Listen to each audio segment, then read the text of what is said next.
दो संत थे, दोनों नदी पार कर रहे थे। अचानक नदी का बहाव जो है वो तेज हो गया। साथ में उन्होंने देखा एक स्त्री भी उस नदी को पार करने की कोशिश कर रही है, लेकिन लंबाई कम होने की वजह से वो स्त्री की गर्दन तक पानी आ रहा था।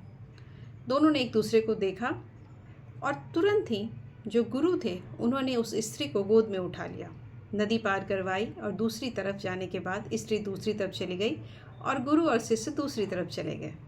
थोड़ा आगे बढ़ने पे शिष्य बेचारा बेहद परेशान, क्योंकि इन लोगों ने प्रतिज्ञा कर रखी थी कि ये कभी भी किसी स्त्री को छुएंगे नहीं। बहुत मंथन करने के बाद उसने अपने गुरु से पूछ ही लिया कि गुरुदेव, ये आज आपने क्या किया, आपने तो प्रतिज्ञा तोड़ दी। गुरु ने बोला, ऐसी कौन सी प्रतिज्ञा? तो उन्होंने कहा कि हमें तो स्त्री को छूना नहीं था और आपने तो गोद में ही उठा लिया। गुरु जो है वो मुस्कुराया और उन्होंने कहा कि मैंने तो गोद में उठाया और दूसरे किनारे पे छोड़ भी दिया, लेकिन तुम अभी तक उस स्त्री को अपने दिमाग में बिठाए हुए हो।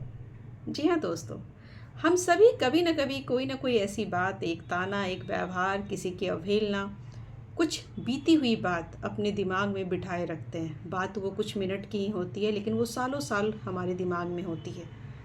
होता क्या है इससे कुछ भी नहीं होता है, बस हम अपने मानसिक सुकून को खुद खो रहे होते हैं।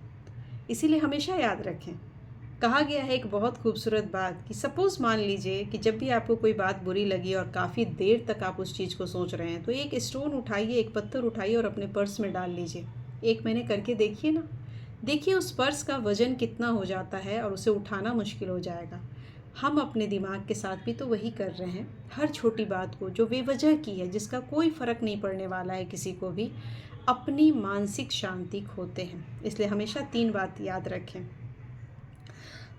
हर बात का जवाब देना ज़रूरी नहीं होता, हर बहस को जीतना भी ज़रूरी नहीं होता और हर किसी व्यक्ति को बदलना भी ज़रूरी नहीं होता। अगर ज़रूरी है हमारे लिए, तो सबसे ज़्यादा बेहद ज़रूरी है अपनी मानसिक शांति को बचाए रखना। आपको क्या लगता है? बताइएगा ज़रूर। धन्यवाद।